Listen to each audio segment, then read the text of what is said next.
it is it is just to enjoy the day and to make you happy, and to always also stop the sheet if we can, and to know the criteria and the circumstances that it might cause for one another, for people who goes out cheating.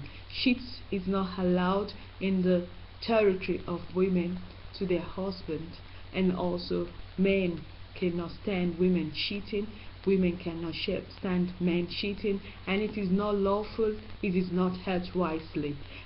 Okay, so why do we do all these things? And at the end of the day, what does it bring? It brings sadness, it brings divorce, it can cause this disease that kills and all kind of thing.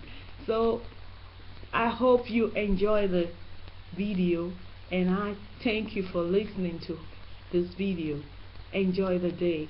Thanks, and God bless. Bye.